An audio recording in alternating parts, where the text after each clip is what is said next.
Ok, obrigado. Então, colegas, depois desse breve intervalo, vamos retomar nossa sessão de julgamento, dia 16 de março de 2021, do turno da tarde, a partir das 14 horas. Nós julgamos por último o item 13 da pauta, então vamos prosseguir aqui pela ordem da pauta e julgar o item número 14, da empresa MS Mecânica Sul Limitada, que também será relatado pela conselheira Gisele, que tem a palavra.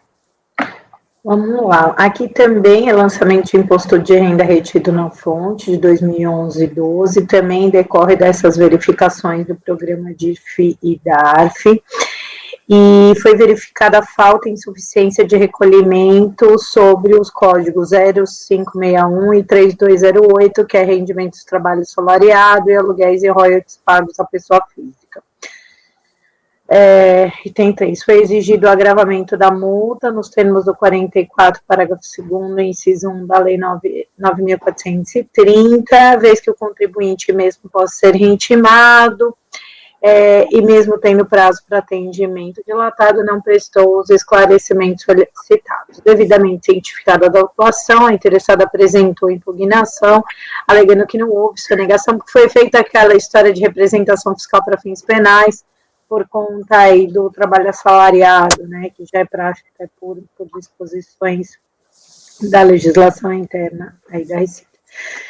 E visto que foi efetuada a declaração de débito ao fisco e, portanto, os tratos de mero inadimplemento e não conduta criminosa, que é a imputação de multa no patamar de 150 confiscatória, nos termos do artigo 150, o confisco se caracteriza quando a alíquota efetiva sobre determinada operação resulte em mais de 50% do seu valor econômico, que se verifica no vertente caso, dada a imputação da multa agravada, e em razão do caráter confiscatório da penalidade, resta evidenciada a inconstitucionalidade. Bom, a DRJ julgou improcedente aquelas questões da arguição de constitucionalidade.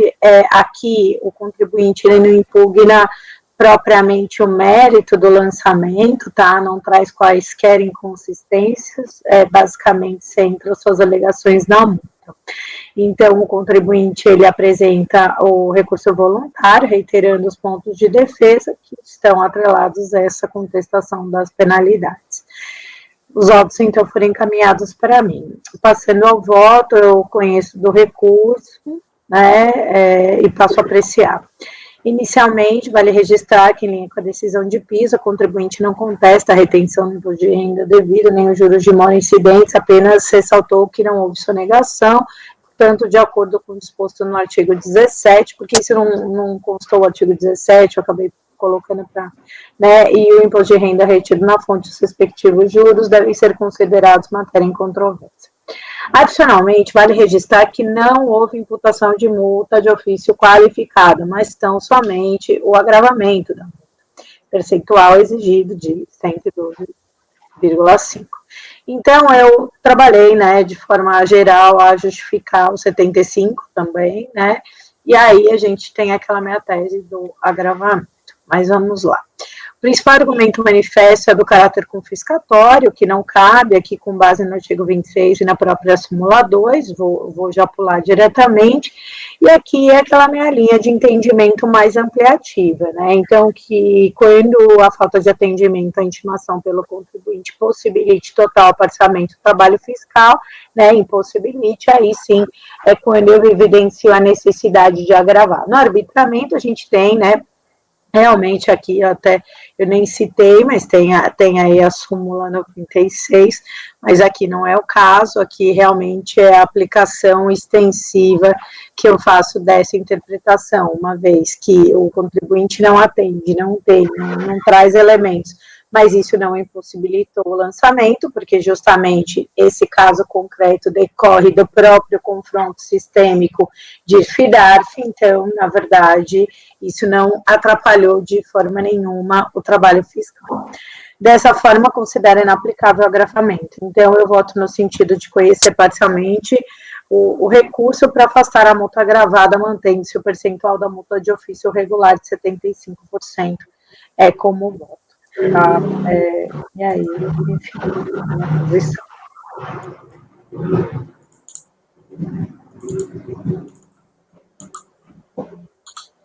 Dúvidas, debates? Presidente, esse é o mesmo processo que nós ajudamos na última vez, né, José? E o contribuinte é intimado. E o seguinte, aqui eu até tenho declaração de voto no mês passado, o contribuinte é intimado, ele sequer apresenta dever de colaboração zero.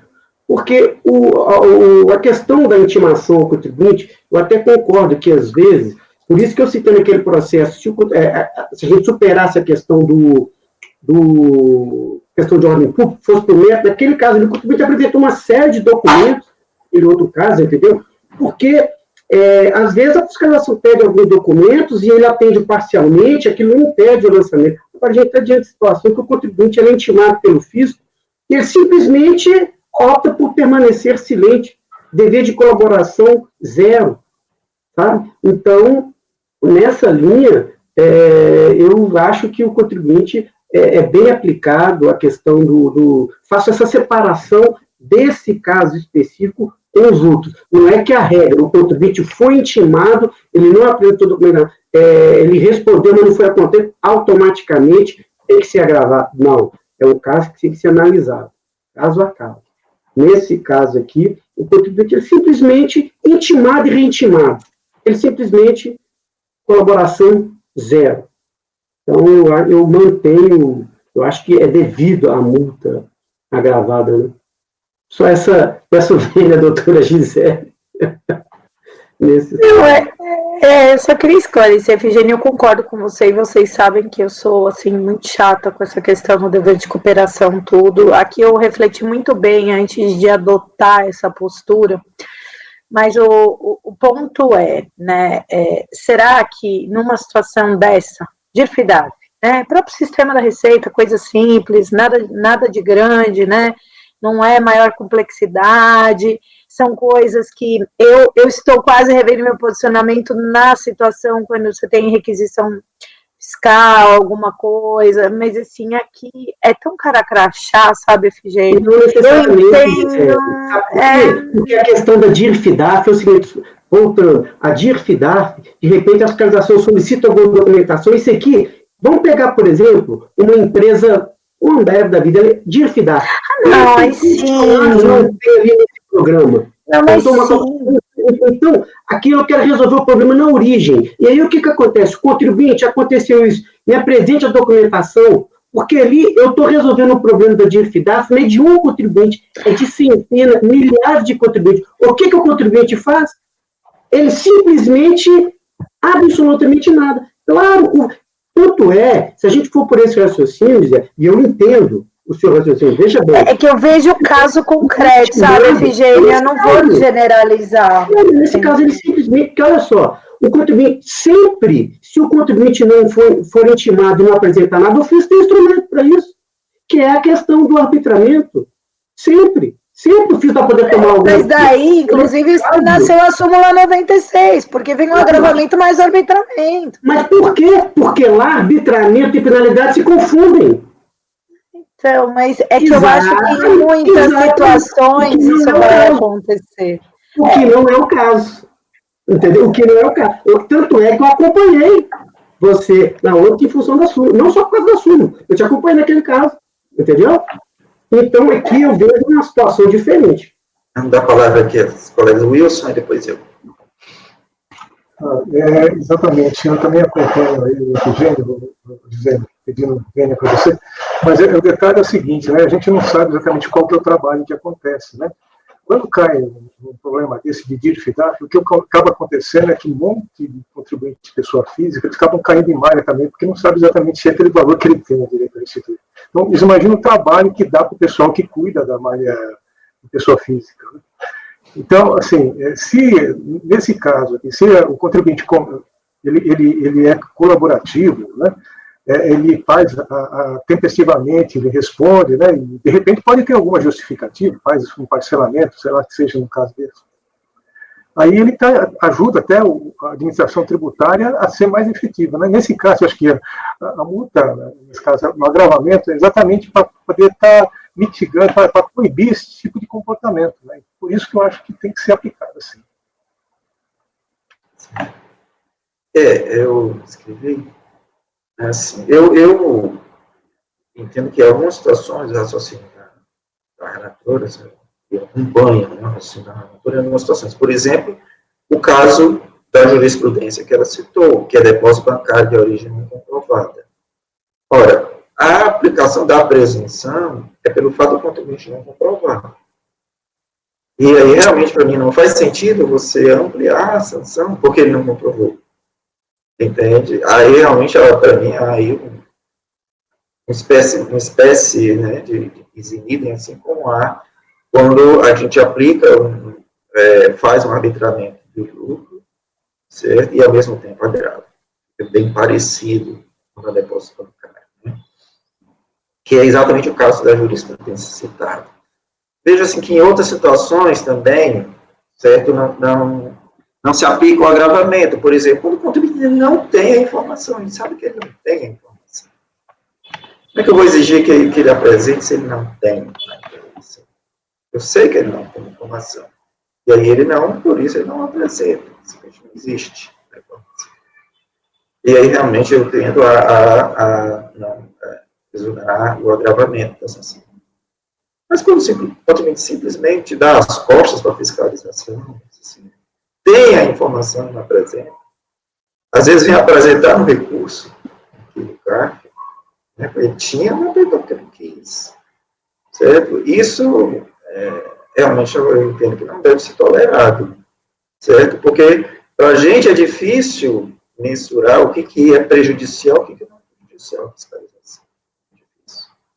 Então, por exemplo, a gente está falando de uma apropriação indébita, que o contribuinte reteve o dinheiro dos empregados, tinha a obrigação de recolher e não recolheu, certo? Crime. E aí ele simplesmente não apresenta informação, não vai dizer quem são os empregados, né? Vai dificultar a apuração da possível execução penal. Então, ele tem vantagens disso. Então, eu acho que esse tipo de coisa a gente não deve tolerar, certo? Isso traz sistematicamente, tem uma visão sistemática, traz prejuízo, sim, né, ao sistema tributário, certo? E, novamente, salvo os casos específicos, situações específicas, eu sei que o contribuinte não tinha aquela informação, certo? Então, por exemplo, quando eu vi uma situação aqui que o contribuinte houve uma inundação, e aí toda a documentação do contribuinte foi embora. A fiscalização arbitrou, certo? Ele não apresentou nenhuma documentação, assim, e aí tinha comprovação, ele fez tudo como tinha que fazer,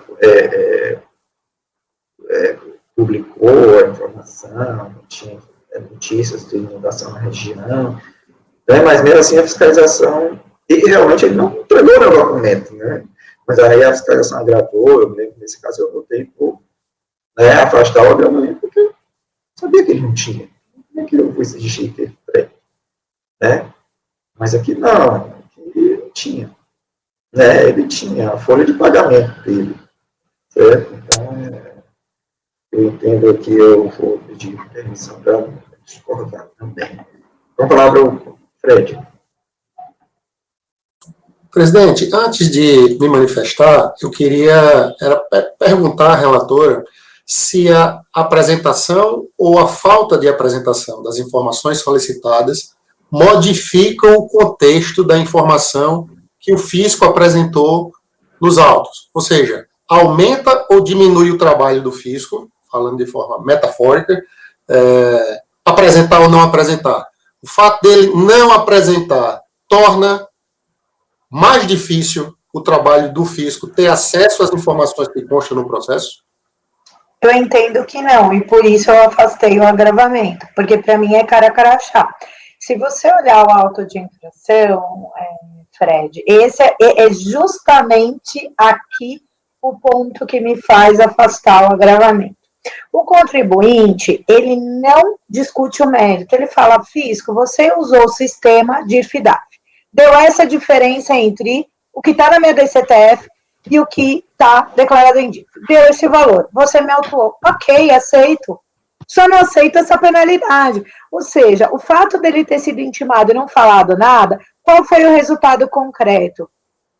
Print do sistema, do programa de confronto de IRF-DARF, lavratura do auto de infração. Então, eu não vejo um esforço adicional do fisco pelo fato dele não ter respondido à intimação. Muito pelo contrário, o contribuinte recebeu todas as inconsistências apresentadas pelo programa de IRF-DARF, não discutiu o mérito, não falou que havia qualquer erro, que aí poderia ter acontecido, e aí sim eu ia falar, poxa, o contribuinte tinha que ter feito lá atrás, tinha que ter respondido a intimação. Mas não foi o caso, ele ficou quieto, no mérito ele não falou nada, ele simplesmente falou, não me aplique só a penalidade, está aqui, já aceitei.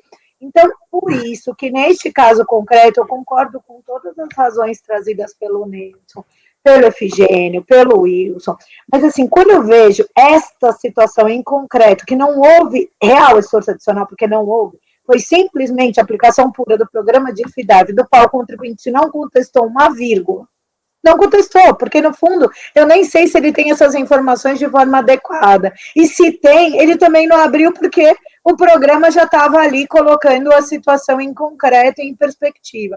Então, assim, eu não encaro como algo tão agressivo da forma, assim, puxa, um não conformidade, um não compliance, um incentivo a má prática, porque que, poxa, ao fim e ao cabo, o mérito foi 100% aceito pelo contribuinte. Então, respondendo a sua pergunta, é isso. Pronto, deixa eu só complementar aqui, presidente, se me permite. Normalmente, quando eu vejo um texto cuja literalidade leva a, em tese, uma única interpretação, que é essa que está no parágrafo 2º do artigo 44, que diz que a multa deve ser aplicada nos casos em que o contribuinte, sendo intimado, deixa de prestar esclarecimento. O dever de colaboração, e o doutor Efigênio está corretíssimo, ele existe, deve ser observado, mas ele não é um fim em si mesmo, como nada em direito é um fim em si mesmo. Perfeito. Nada, absolutamente nada. Então, se a gente disser assim, sempre que eu identificar que o contribuinte não realizou o dever de cooperação, eu vou agravar a multa.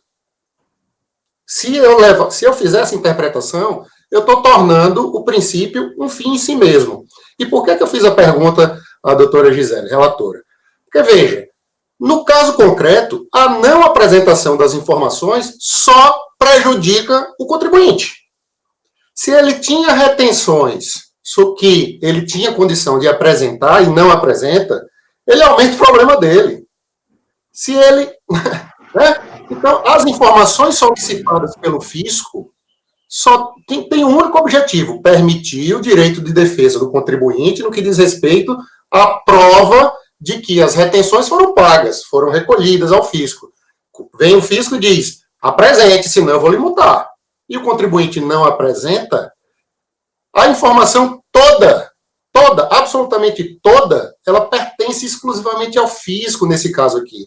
O contribuinte apresentando ou não apresentando, ele não está, a meu ver, e salvo o melhor juízo de verdade, ele não está criando absolutamente nenhum embaraço à fiscalização nesse caso. Agora, vai haver hipótese que o contribuinte que está ocultando um fato, imagine um caso que não é o caso concreto. Ele está tentando omitir determinada informação para evitar uma tributação, e aí ele é intimado a apresentar documentos sobre aquele caso concreto, e aí não apresenta. Aí, a falta de informação valida a omissão que, no exemplo que eu estou dando, não é o caso concreto, no exemplo que eu estou dando, ele vai validar essa prática ilegal. Mas, no caso concreto, o fato dele não apresentar piora a situação dele no aspecto de que aumenta o tamanho da multa base.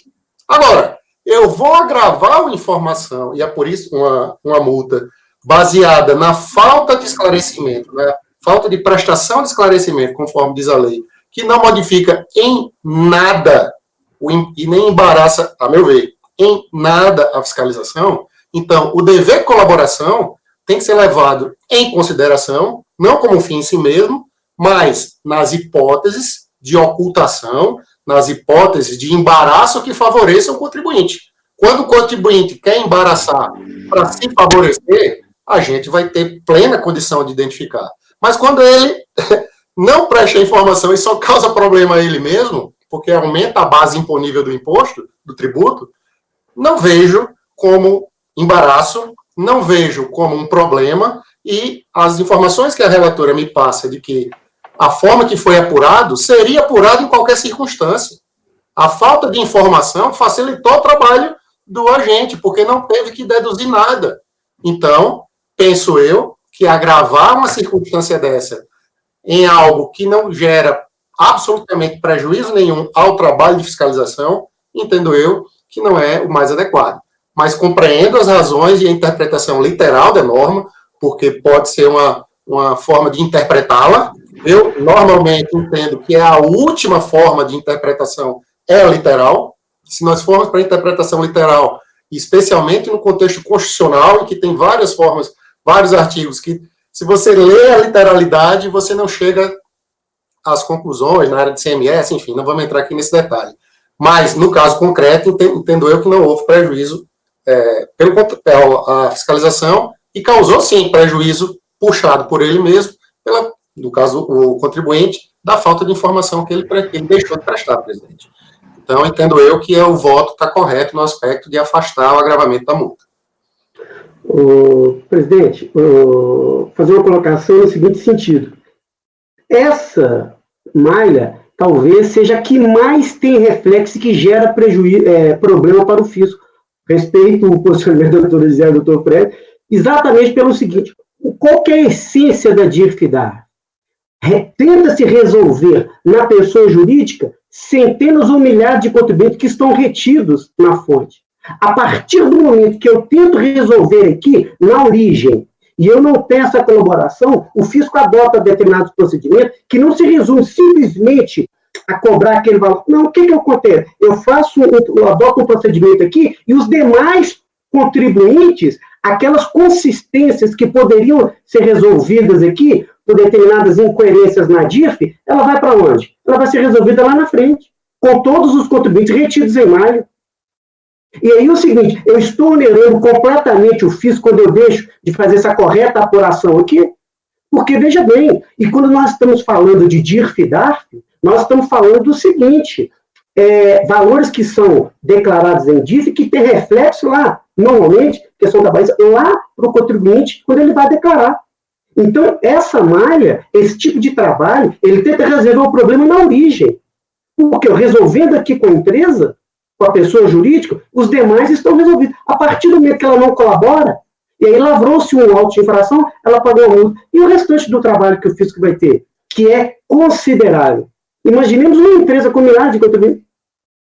Então, se fosse e esse raciocínio, se fosse isolado, um fonte isolado, que não houvesse repercussão, né, um fonte que não envolvesse questão trabalhista, um fonte ali de aplicação financeira, sem dúvida, era único exclusivamente para o contribuinte.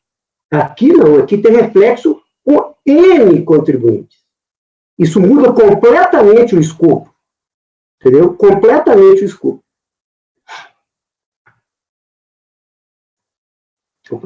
Aqui existe um problema sistêmico, digamos assim. Eu acho que é isso que a gente está falando aí, que é em relação à verificação dessa questão do imposto de renda física, né? Há esse problema sistêmico. E há também o problema em relação à questão de uma representação das plenárias. A gente está falando de um possível crime, né? Aí isso traz alguns questionamentos. Mas então ele seria obrigado a produzir prova contra si mesmo, né? Então, traz vários questionamentos, aí é possível que sejam trazidos, mas ele não trouxe isso, e de forma que ele não traz nenhum motivo, certo? Nenhuma justificativa para não ter apresentado. Existe a obrigação? Existe, certo? Isso por si só já é motivo para ele apresentar. Se ele não apresentou por motivo, o mínimo justificativa, só não apresentei por conta de A, de B, de C, de, certo? Mas simplesmente não apresentei porque eu não quis, isso daí não deveria ser aceito, na minha opinião. Certo? Porque, digamos assim, está falando da relação entre Estado e cidadão. O cidadão tem que submeter às normas, né, legais que o legislador trouxe. Não é uma imposição da administração tributária, de uma autoridade tributária, de fiscal. Não, é lei. O legislador impôs isso. Certo? Então por que eu estou dirigindo, vai ser sinal vermelho, só porque não houve nenhuma batida, então eu não vou ser multado? Não é bem assim. Certo? Porque tem uma questão sistêmica. Se todo mundo começar a atravessar o sinal, certo? Vai começar a aumentar o número de acidentes, mortes e tudo mais. Então, se a gente começar a tolerar que o contribuinte não apresente a documentação física, daqui a pouco, né, a fiscalização perde o seu poder de polícia perante o... Tem uma questão sistêmica. Entendo. Certo? Então, assim, é lei, tem que cumprir. Se não cumprir, tem que apresentar pelo menos um motivo. Certo? E veja que não é um ou outro caso. Ele simplesmente virou as costas para fiscalização territorial. Vamos só completar aí o debate. Alguém mais que gostaria de falar? Senão a gente vai voltar. Eu tinha levantado a mão. Desculpe, José. Desculpe. Não, eu acho que o Fred foi muito feliz ao pegar a literalidade do dispositivo no sentido do que eu também acabo defendendo de forma bem contundente. Prestar esclarecimento. Qual esclarecimento o contribuinte teria que prestar aqui para que a autoridade fiscal fizesse um trabalho melhor do que foi feito? Então, é a pergunta que eu faço. Será que qualquer esclarecimento melhoraria esse lançamento, ao ponto da gente considerar isso embaraço? Eu entendo que não. Eu posso afirmar que todos os dados que estão na DIF estão corretos? Que os demais contribuintes vão ser liberados de malha? Ou vão continuar retidos em malha? Mas a gente está olhando para este contribuinte. Mas a gente é essa.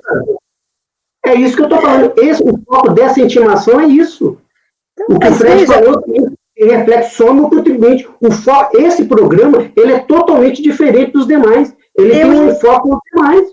Eu entendo que ele tem um escopo amplo, mas quando a gente olha para o exercício de cooperação deste contribuinte, eu só enxergo prejuízo do fato dele se manter silente. Então, eu acho também. Ok, gente. Eu acho que já está bem claro. Eu acho que é isso. Vou voltar, né? Já está bem claro a divergência. Gente. Só o item que eu não coloquei, e não vejo isso como interpretação literal, porque se fosse uma interpretação literal, nós não acompanharíamos os demais casos que o contribuinte deixa de apresentar uma documentação, como você citou muito bem, presidente, em determinados casos que não faz sentido. Então, é interpretar de acordo com a situação. E aqui é de fundamental importância a prestação de esclarecimento, principalmente para o fisco e para os demais contribuintes. Né? Então, eu mantenho eu abro divergência para manter o agravamento, manter a multa e com o agravamento. Ou seja, negar provimento. É negar provimento. É negar provimento. Então, só o provimento, o que eu até me perdi. Só negar provimento. Eu só dou parcial para diminuir o agravamento. No seu caso, é negar. É para negar provimento. Negar provimento. Certo. Wilson? Eu acompanho a divergência, presidente. Chefes? Acompanho a relatora, presidente. Fred? Com a relatora. Eu vou acompanhar a divergência, né, tudo que já foi dito, certo? Então, como temos aqui um empate, aqui a gente crédito tributário, a gente vai aplicar o artigo 19E da Lei 10.22, e com isso prevalece o voto inicial da relatora. que é dar provimento parcial ao recurso voluntário pelo 19E. Então, deixa eu anotar aqui. Efigênio, Wilson e Neudson negaram provimento.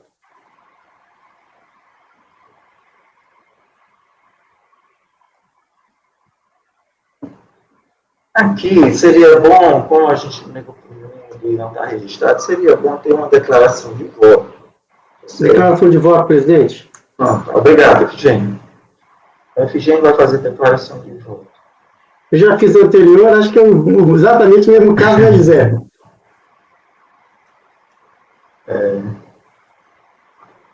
De repente é a mesma delegacia, a mesma leva de auto de infração. Depois eu vou olhar. Ok, colegas, vamos então para o item 15. Deixa eu abrir aqui a nossa pauta. Sempre ajusto os errinhos, viu, Efigênio? Eu estou até nesse primeiro e no segundo, que até o Fred falou, eu também estou ajustando algumas coisinhas e datas ali para vocês pegarem depois a última versão, tá? Certo.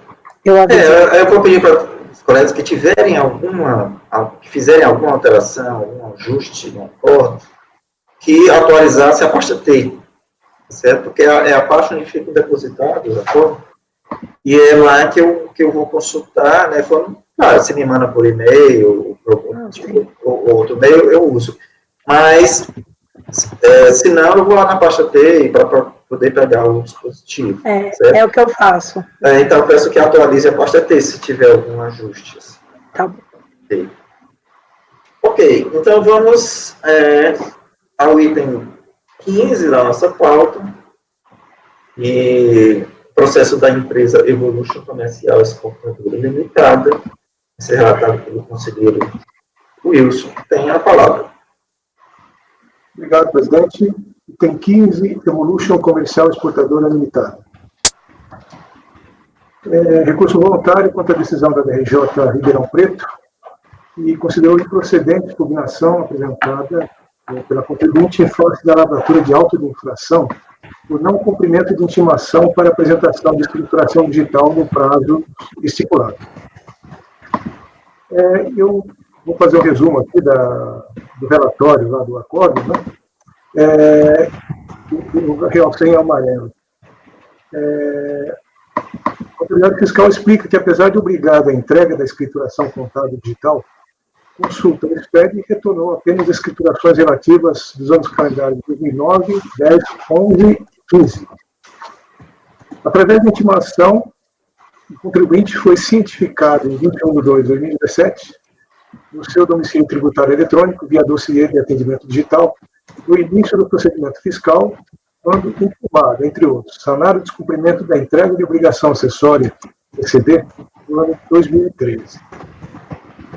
A autoridade fiscal explica que a fiscalizada, a sociedade empresária constituída sob a forma de sociedade limitada e sujeita ao lucro real, apesar de obrigada, não cumpriu sua obrigação no tempo correto, que seria até o último dia do mês de junho de 2014, conforme a redação original do artigo 5º da Instrução Normativa RTB 1420 de 2013, e revogou a Instrução Normativa 787 de 2007, nem após intimado a fazer. Assim, cabe imposição de multa por descumprimento de obrigação acessória de entrega da ECD, no montante de R$500 por mês calendário, entre julho de 2014 e o último mês completo, junho de 2017, totalizando 36 meses, e assim, totalizando R$18 mil. A contribuinte apresentou impugnação e alega que, preliminarmente, a ocorrência do erro da autoridade atuante, erro formal insanável, primeiramente no tocante ao enquadramento legal do fato de tipificação, posto que os dispositivos legais constantes na legislação federal, segundo ela, invocados pelo agente fiscal, não discriminam e não se coadunam com suporte fático concreto, de onde resulta a ocorrência de fato imputável a impugnante. Como consequência, gera a nulidade do auto de infração.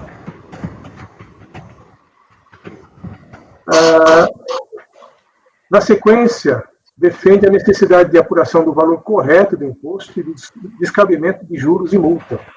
Ressalta que agiu dentro dos ditames legais, aponta o artigo 150 da Constituição, tratando-se de uma vedação genérica, o confisco através de tributo deve ser posto em face do direito patrimonial, também garantido pela Constituição. Não se admite expropriação sem justa indenização, como também se faz inadmissível a apropriação através de tributação exacerbada, tendo em vista o preceito previsto em Lei Tributária Nacional, CTN. A manifestação de conformidade foi julgada improcedente pela primeira turma da DJ Ribeirão Preto, e inventa que o abaixo colacione. Ela manteve a multa. O contribuinte tomou ciência por abertura de mensagem encaminhada à sua caixa postal, por meio eletrônico, e, resignada, encaminha recurso voluntário, no qual repetiu ipsis literis os argumentos apresentados na manifestação de inconformidade. Primeiramente, o acolhimento das preliminares retas para reconhecer com consequente cancelamento o arquivamento da auto-infração por erro na tipificação dos fatos. E, B, ainda no mérito, reconheça a improcedência dos presentes auto-infração, declarando-se extinta a pretensão fiscal, excluindo-se a aplicação das penalidades pelos fundamentos de fato e de direito anteriormente expendidos. E requer a produção de todo tipo de prova em direito admitido, especialmente a documental, juntada em qualquer fase do processo. Esse é o relatório, presidente. Ok, pode prosseguir. O recurso voluntário atende aos requisitos formais de admissibilidade e assim dele toma conhecimento. Por conta recorrente, foram lavrados os autos de infração abaixo, né? Dentre eles IRPJ, IOF, PIS/COFINS, IPI e a multa, né? Que é essa que a gente está analisando. O processo ora objeto do recurso voluntário é de número final 2017-05, relativo à multa por não cumprimento de intimação para apresentação da ECD, no prazo estipulado. Da alegação de nulidade do auto de infração.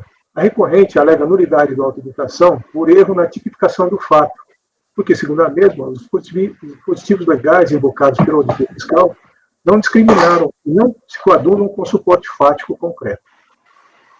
Compulsando os autos, constata-se que a recorrente não encaminhou a ECD no ano calendário 2013 a que estava obrigada, de acordo com a Instrução Normativa RP 787 de 2007.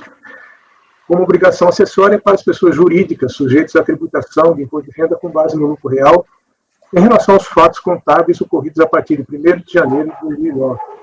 Com entrega até o último dia útil do mês de junho do ano seguinte, ao ano calendário a que se refere a escrituração. Por isso, ao iniciar o procedimento de fiscalização, a autoridade fiscal intimou a recorrente a apresentar, dentre outros documentos e arquivos, a ECD do ano 2013 através da intimação 1 de 2017. A recorrente tomou ciência da intimação por meio de sua caixa postal eletrônica. Segundo o que consta no TVF, a recorrente apresentou resposta incompleta em 13 de 3 de 2017, o que motivou o lançamento do auto de infração. Aí eu colaciono o exemplo do TVF. O enquadramento legal está perfeitamente consignado no auto de infração, conforme abaixo relacionado. Portanto, a motivação para o lançamento de ofício está claramente descrito no termo de verificação e o enquadramento legal consta no auto de infração, de modo que não se verifica a nulidade arbítrio. Além disso, as garantias ao devido processo legal, contraditório e ampla defesa, com os meios e recursos a ela inerentes, foram observados, de modo que não se restou evidenciado o cerceamento do direito de defesa para caracterizar a nulidade do ato administrativo. O auto de infração foi lavrado por servidor competente que, verificando a ocorrência da causa legal, emitiu o ato revestido das formalidades legais com a regular intimação para que a recorrente pudesse cumpri-lo ou impugná-lo no prazo legal. Assim, o ato contém todos os requisitos legais que conferem existência, validade e eficácia. O enfrentamento das questões na peça de defesa denota a perfeita compreensão da descrição dos fatos e dos enquadramentos legais que ensejaram o procedimento de ofício, que foi regularmente analisado pela autoridade de primeira instância. E ela alega também abuso de poder. A recorrente alega genericamente que a autoridade fiscal teria extrapolado o poder que a lei lhe confere. Não assiste razão, recorrente. A autoridade fiscal exerceu a obrigação que legalmente estava obrigada, não lhe cabendo agir de forma diversa sob pena de responsabilidade funcional. Nem poderia ser diferente, desde que a atividade do servidor da administração pública é meramente executiva, não desonerando do fiel cumprimento das leis, por força do princípio da legalidade previsto no artigo 37 da Constituição Federal. Com base em situação fática constatada, não atendimento no prazo do encaminhamento da ECD de que foi intimado, e com fundamento nos dispositivos legais acima descritos, a autoridade fiscal procedeu ao lançamento da multa de ofício. Assim, a autoridade fiscal atuou nos estritos termos da lei e, portanto, não restou configurado o aviso do poder como acusa recorrente. Quanto ao mérito, a recorrente argue que, em momento algum, descumpriu os mandamentos legais, sendo descabida a exigência e que o direito líquido e certo da recorrente estaria materializado em face da ilegalidade e abusividade dos atos praticados pela autoridade fiscal.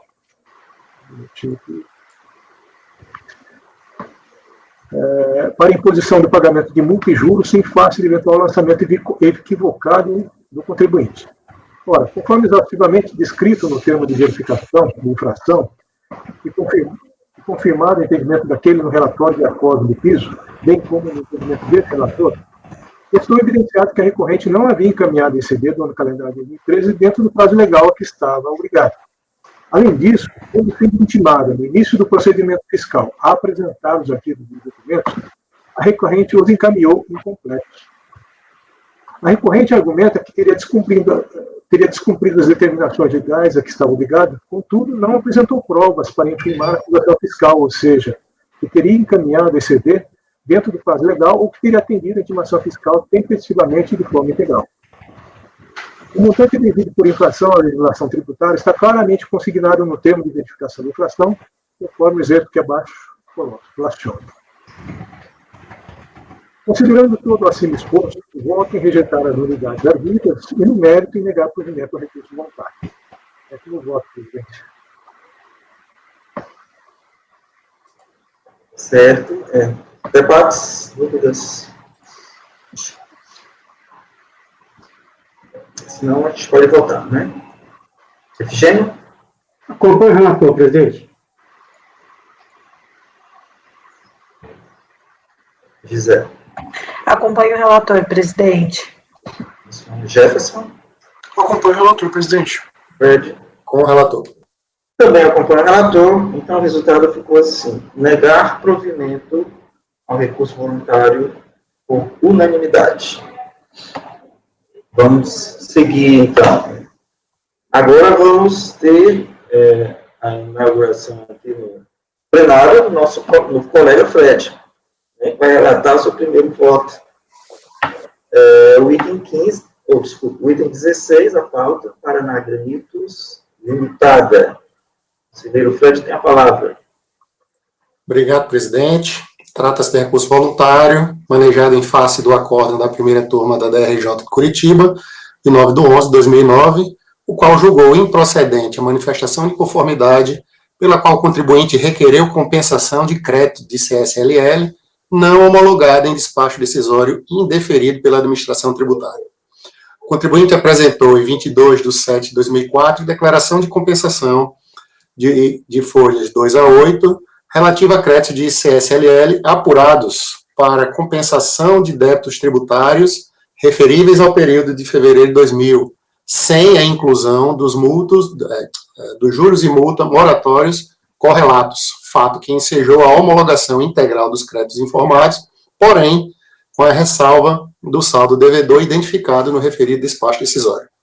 Diante da decisão contrária ao seu pleito, a requerente apresentou manifestação de conformidade à instância COR, que a considerou improcedente, razão pela qual o contribuinte maneja o presente recurso voluntário, o que suscita ser pretensamente inadequada a fundamentação da decisão da DRJ, qual seja a Instrução Normativa 210/2012, sob o color de que o artigo 74 da Lei 9430, combinado com o artigo 170 do CTN, autorizam a compensação por ele declarada, citando, inclusive, dispositivos constitucionais que impõem à administração tributária a observância da estrita legalidade.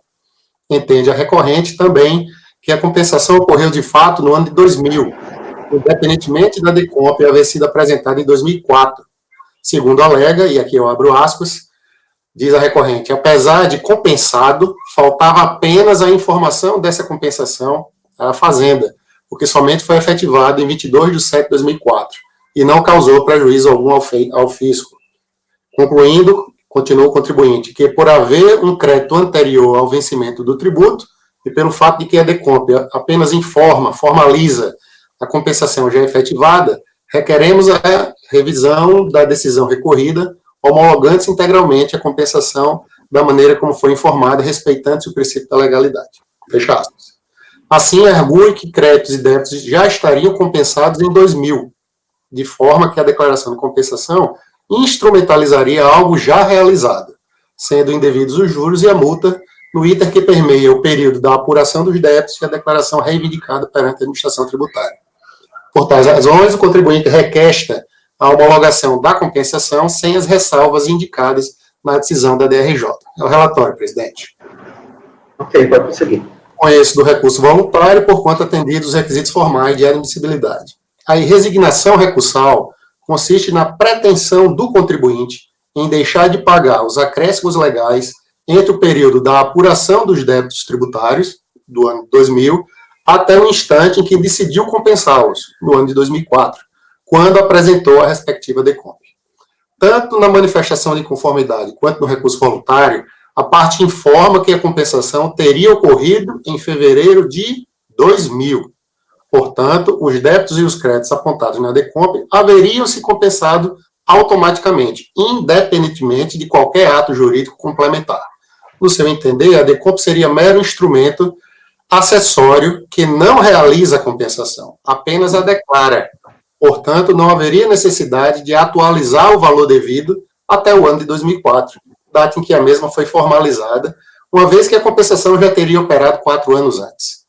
Importa registrar que a compensação é forma extintiva do crédito tributário, mercê do regramento do artigo 156 do CTN. Portanto, é importante identificar em que momento ela efetivamente ocorre e quais os elementos normativos que compõem o seu suporte fático. Anote-se que o Código Tributário Nacional, ao estabelecer normas gerais de direito tributário, determina em seu artigo 170 ser da lei ordinária a atribuição para regulamentar o Instituto da Compensação, a fim de permitir à administração tributária autorizar a compensação de créditos tributários com créditos líquidos e certos, vencidos ou vincendos, do sujeito passivo contra a fazenda pública. Nesse contexto, importa observar que o artigo 74 da Lei 9430, com suas alterações posteriores, permitiu ao contribuinte apurar créditos decorrentes de restituição ou ressarcimento e compensá-los com débitos próprios relativos a tributos federais, como forma de extinguir a obrigação tributária. Porém, condiciona tal extinção à efetiva formalização e entrega do termo de declaração de compensação, está lá no parágrafo 1º, ficando tal providência sob a condição resolutória de ulterior homologação. Está lá no parágrafo 2º, que aqui eu vou deixar de ler, porque estão indicados no voto. A extinção do crédito tributário na modalidade da compensação não ocorre automaticamente, pois demanda a ocorrência de ato declaratório que se instrumentaliza pela DECOMP, na esfera administrativa ou por decisão judicial que assim a constitua, razão pela qual é necessário que os preceitos legais sejam cumpridos como condição prévia à extinção do crédito tributário. Engana-se o contribuinte ao presumir que a compensação informada nos autos ocorreu em período anterior à formalização da declaração de compensação, uma vez que sua instrumentalização é elemento cerne do fato jurídico dessa modalidade de extinção de crédito tributário, mercê da expressa regulamentação legal. Inexiste direito automático à compensação antes dos cumprimentos das formalidades exigidas pela lei ordinária, inexistindo incompatibilidade com as demais normas do ordenamento jurídico. Nesse sentido, traz os ensinamentos de Luiz Eduardo Schwerin ao tratar especificamente sobre as condições normativas à realização da compensação tributária. A saber, diz o professor Schwerin, há quem sustente que o direito à compensação seria irrestrito por ter fundamentação constitucional.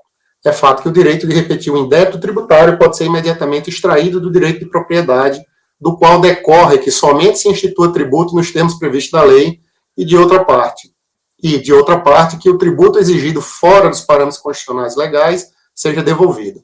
Entretanto, daí não decorre o direito da compensação. Esta é uma forma de extinção da obrigação tributária. A lei que institui o tributo cabe dispor sobre a forma como a obrigação será extinta. Se não foi prevista na compensação, não há como extingui-la. Outro sim, e aqui sou eu falando. Observe-se que a compensação do crédito apurado é uma opção do contribuinte. Por isso mesmo, a lei diz que ele poderá utilizá-lo, de forma que não é lícito presumir que uma compensação tenha ocorrido antes mesmo de sua movimentação nesse sentido. A decisão ora recorrida traçou de forma adequada os limites ao exercício do direito à compensação do valor pago indevidamente, como se vê do trecho de folhas 36 e 37, refutando o argumento da parte que pleiteia validar em momento posterior uma compensação que não existiu anteriormente, e aqui eu replico o que fora dito na decisão ACOM. Continuando, tem-se que a compensação só ocorreu quando da iniciativa do contribuinte e formalizada de forma que se mostrou adequada a utilização do débito, a atualização do débito até a sua apresentação, com os encargos moratórios, conforme apontado no despacho decisório e julgamento ACOM. É de se destacar, por fim, que as críticas da recorrente quanto à aplicação da gestão normativa 210 de 2012 não merecem acolhida, porque sua aplicação quanto ao cálculo dos encargos moratórios está de acordo com as premissas legais ora indicadas, inexistindo razões para o seu afastamento. A ratio decidendi manifestada na decisão de primeira instância não se baseia na premissa apontada pela recorrente, no que pertine à aplicação da gestão normativa em face da lei ordinária que trata da compensação tributária. Pelo contrário, trata-se de mero obter dictum, incluído no julgamento, em caráter complementar, tratando-se verdadeiramente de colocação ou opinião jurídica adicional, paralela e dispensável para a fundamentação e conclusão da decisão. É mencionado pelo juiz, incidentalmente ou a propósito, by the way, mas pode representar um suporte, ainda que não essencial e imprescindível para a construção da motivação e do raciocínio ali exposto. Faço essas observações porque o contribuinte ele se vale muito do argumento específico de que a gestão normativa não se aplicaria, e não leva em consideração todo o restante da decisão, né? Traz o assunto aqui ao CAF sem contextualizar o assunto como um todo. Para concluir, presidente, ao pretender desconsiderar as demais razões de decidir indicadas na decisão combatida, a parte realiza recorte parcial do contexto constituído pelo julgador, deixando de atentar para o que de fato foi e continua sendo relevante para se chegar às conclusões indicadas no decision accord. Ao realizar tal corte interpretativo, desconstitucionalizado do todo, a parte incorre em equívoco na construção de uma frase sem texto, entre aspas, muito bem explicada pela luz da lição de Mantovani Colares Cavalcante, com críticas deveras relevantes. Segundo o autor, esse é o perigo da frase sem texto. Ela se torna autônoma, desligada de um possível contexto, ou seja, um elemento abstrato da linguística, a gerar inúmeras leituras sem o devido cuidado, atenção, reflexão, que brota da leitura silenciosa de todo o texto. Essa enunciação aforizante secundária, a que destaca uma frase de um texto, resulta numa amplificação soberana. A frase circula sozinha, a partir do seu destacamento, torna-se um produto, ou, no dizer de Manguinet, um enunciado aforizante. Esses debates são muito interessantes, porque eles são foram introduzidos aqui na nossa doutrina pelo professor Paulo Barros Carvalho, e foi tese do doutorado do professor Mantovani Cavalcante.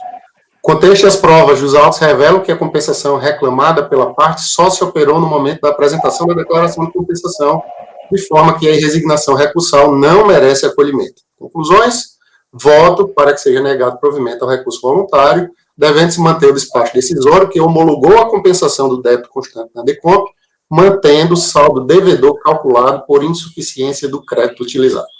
É como voto, presidente. Obrigado, Jefferson. Eu só não é nada necessário, mas só acrescentar, enriquecer um pouco mais. No ano de 2000, ele tinha como fazer essa compensação, não é isso? Apresentando a DCTF, registrando isso na contabilidade. Então, assim, o fato dele não ter feito isso na época, que era a forma indicada, indica que, né, e somente por isso foi necessário ele fazer em 2004, quando aí a forma já era outra, que é o caso da... Mas é perfeito. O Wilson pediu a palavra. Até é estranho, né, a forma que ele fez a compensação, porque naquela época, né, ele já poderia ter feito na contabilidade. ele não precisava ter informado, ele poderia ter feito na contabilidade. Agora, assim, se ele fez aquele momento, obviamente que não caberia a incidência da correção, né? Agora, como ele apresentou a Decomp em 2004, a gente tem que considerar que foi em 2004 que ele está fazendo a compensação. Em 2004 vale, né? Já passou de 2002, quando não tinha mais validade a compensação que ele tinha feito na contabilidade. Então, estranhamente, né, não sei porque ele foi apresentar a Decomp exatamente em 2004.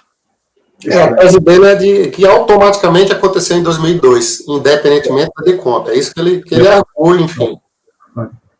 Essa é a tese jurídica que tem por trás do recurso, né? De que ocorre automaticamente. A compensação independe do contribuinte. É um fato jurídico independentemente do movimento do contribuinte, quando na verdade é o contrário.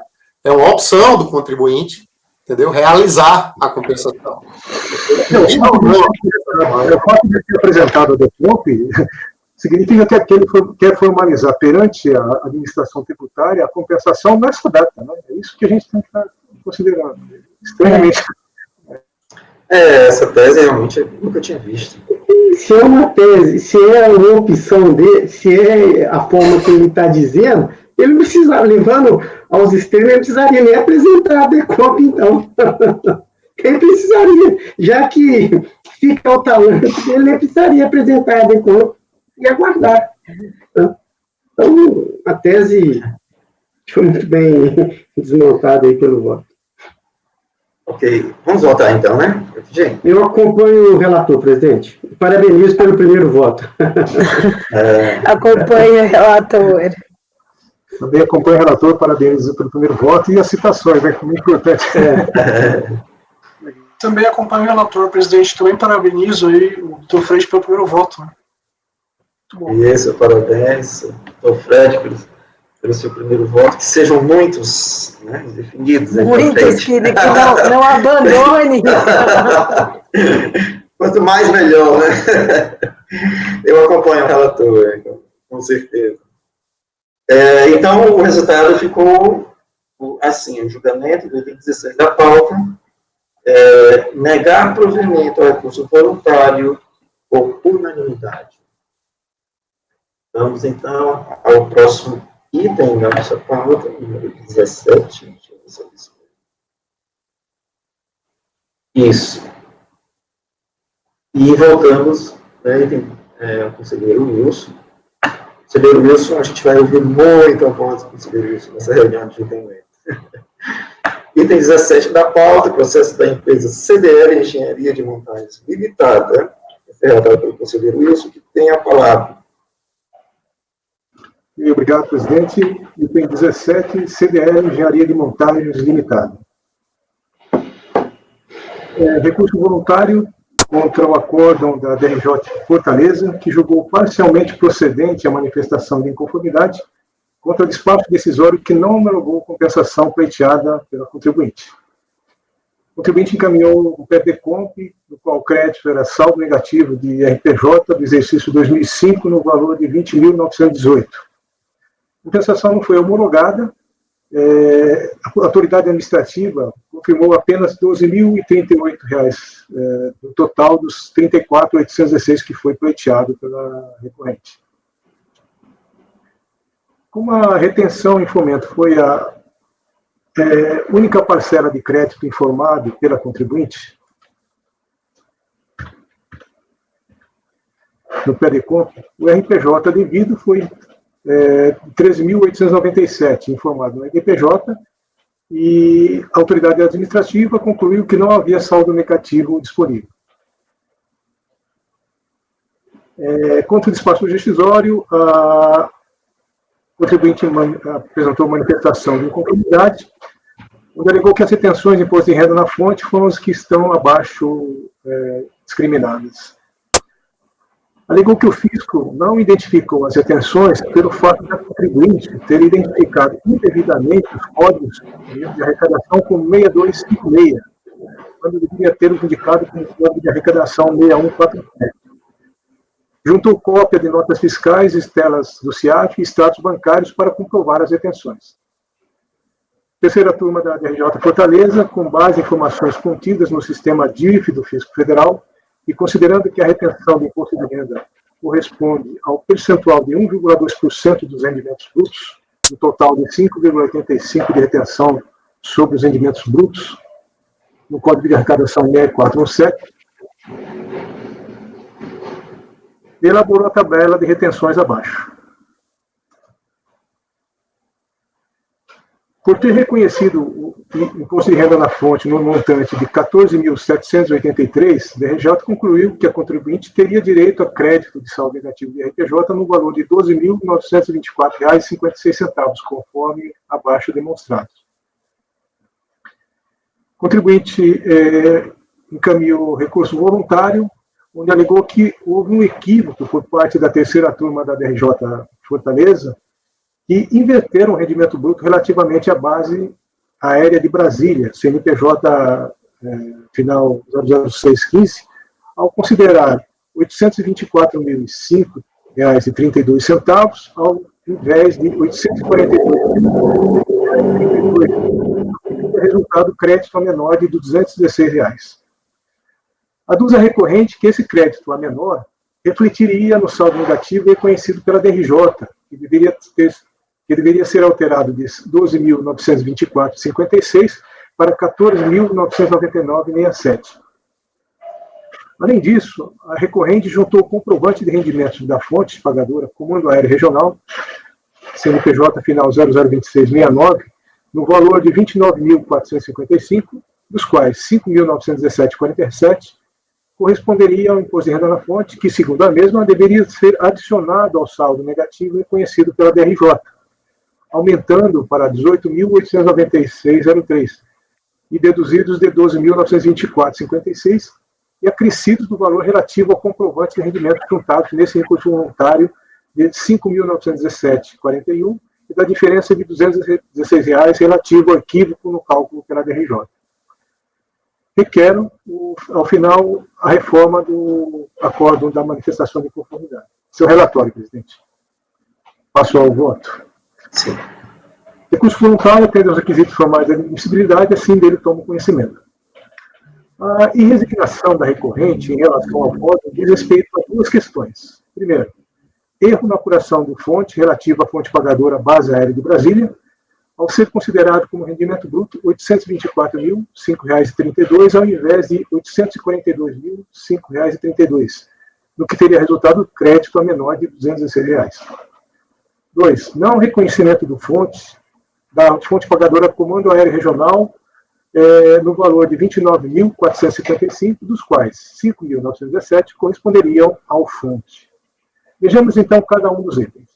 Em relação à fonte pagadora Base Aérea de Brasília, assiste razão recorrente, uma vez que na manifestação de inconformidade, a recorrente já relacionava as notas fiscais, o isento abaixo colacionado, e o valor retido em fonte, bem como juntou cópia das referidas notas fiscais e telas do SIAC, as folhas 8 e 27. A folha 55, a recorrente elaborou uma planilha com a relação dos rendimentos das retenções abaixo reproduzidas. Constata-se que houve efetivamente um erro na totalização pela DRJ. Ao somar a coluna dos rendimentos, chega a um total de 842.005, como alega a recorrente, e não 824.005, como reconheceu a DRJ.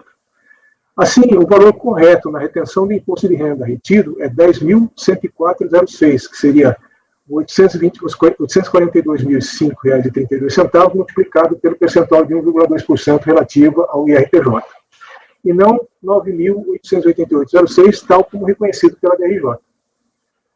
2. Em relação ao reconhecimento da fonte pagadora Comando Aéreo Regional. A recorrente informou, no PEDCOMP, a retenção de 7.782 da fonte pagadora final 002669, conforme abaixo do discrimento. Constata-se que a DRJ também não reconheceu as retenções da fonte pagadora 0026-69, conforme abaixo também demonstra. Na manifestação de inconformidade, a recorrente havia informado que, em relação à fonte pagadora, exatamente essa, final 002669, apresentava os seguintes documentos: as notas fiscais. Verifico, contudo, que as notas fiscais apresentadas estão com data de 19 de 12 de 2003. Embora haja informação manualmente escrita que o recebimento ocorreu em 2/1 de 2004, não havia sido anexada a tela do CIAF para comprovação das retenções.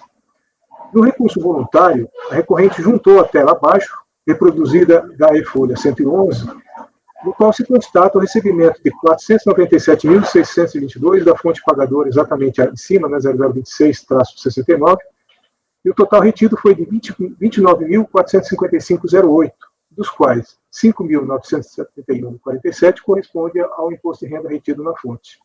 E esse é justamente do ano calendário de 2004.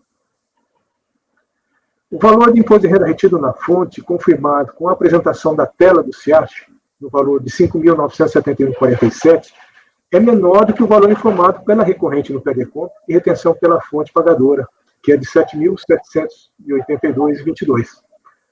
Assim, considero confirmada a retenção de fonte no montante de 5.971,47 da fonte pagadora 002669. Retificando os valores reconhecidos pela DRJ, teremos as seguintes retenções reconhecidas. Então, eu relaciono todas as retenções reconhecidas pela DRJ. As retenções confirmadas pela autoridade administrativa foram as de baixo.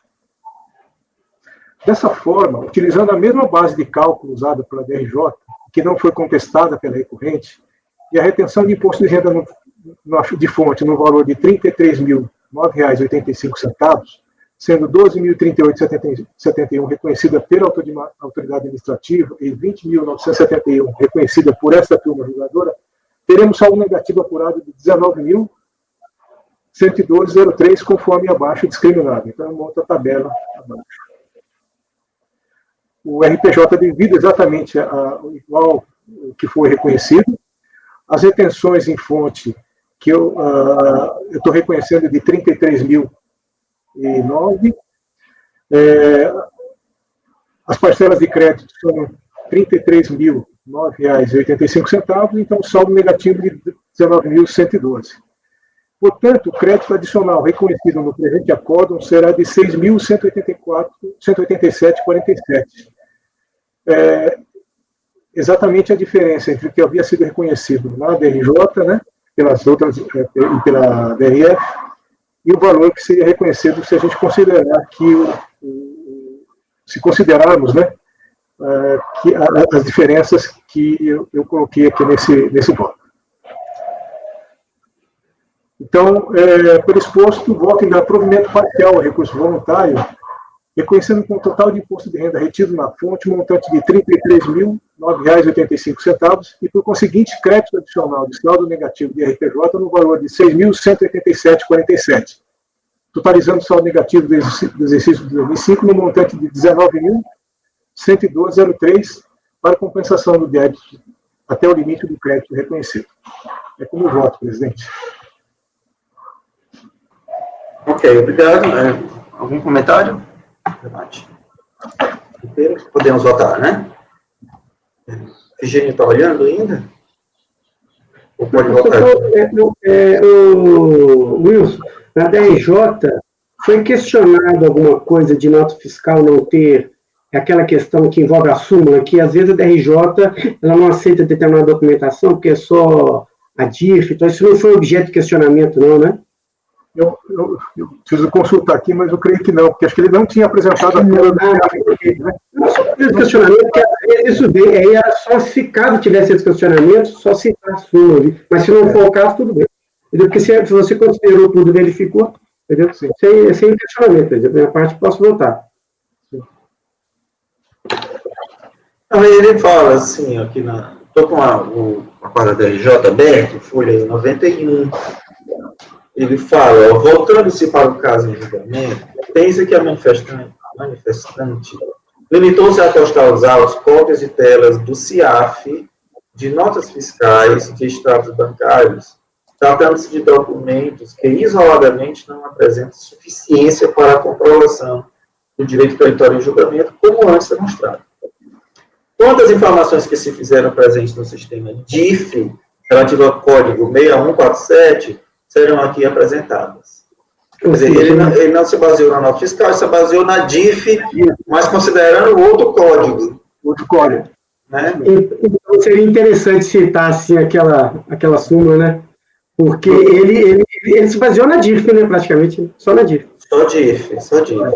Não vale só de sugestão aquilo, porque talvez se ela adotasse esse raciocínio aqui, porque com essa documentação, os termos da súmula, ele talvez, poderia não ser a totalidade, mas pelo menos uma parte que consideraria.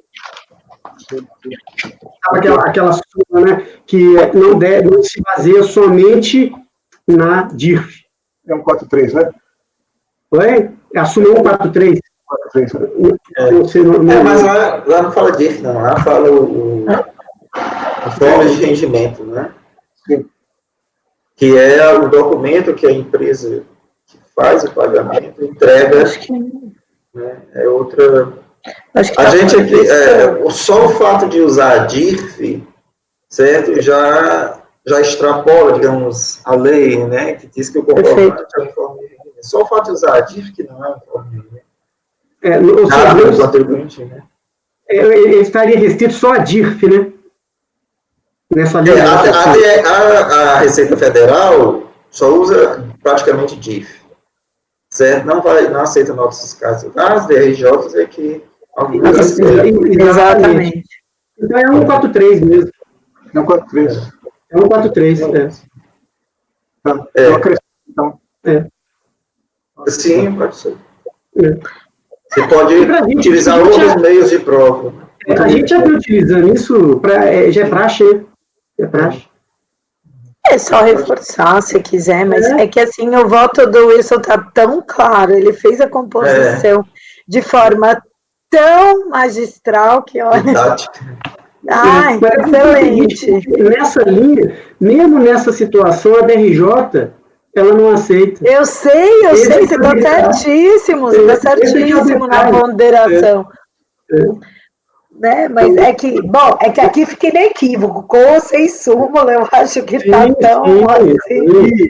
Aqui pelo fato do beneficiário do serviço, né, ser um órgão da Federal, público, o SIAC já, na hora que faz o pagamento, ele já faz a retenção. Perfeito. Não tem muito, né? Não tem muita margem, né, Wilson? Sim. Mas eu posso acrescentar que seria só mais uma... Da minha parte, a objeção era só a tipo de sugestão, por isso que eu fui verificar, porque é praxe, às vezes, da DRJ, às vezes, não aceitar o seu raciocínio na forma... No seu não, a turma que adota, né? A gente segue essa linha. Né? Okay. Mas da minha parte... Satisfeito. Na fiscal, aquelas à mão, assim. Aí anotação a lápis aqui, o valor retido aqui. Tá, presidente? Sim, por favor. Eu acompanho o relator, presidente. Acompanho o relator, presidente.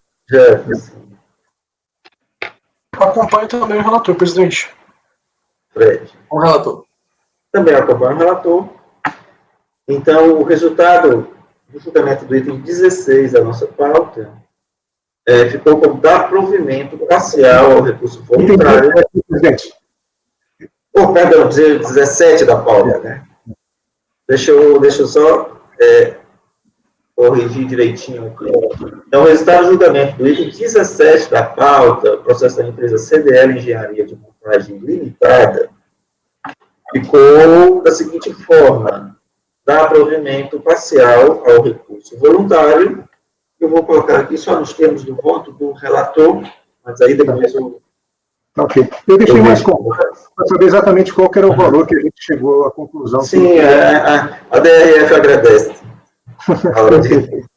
Muito. Vamos lá. Então, ficou dar provimento parcial por unanimidade.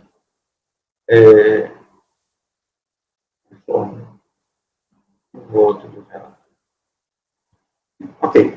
Vamos prosseguir, então, para o próximo item da pauta, item número 18.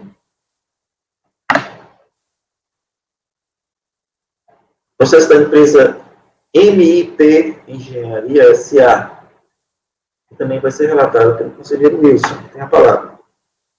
Obrigado, presidente. A Gisele quer falar? Desculpa, Luiz. A Gisele quer falar. Tá mudo, tá mudo. É que a Daiane quer falar do CARF. Ah, é? É. Oi. Ela estava escrevendo. A Janaína. Ai, não sei. É Janaína? Oi, presidente, isso eu preciso interromper a gravação. Tá certo. Tá Vocês vão certo. continuar gravando, certo? Tá bom. Tudo bem. Então, É que ela vai ter que ir embora. Isso. tá certo.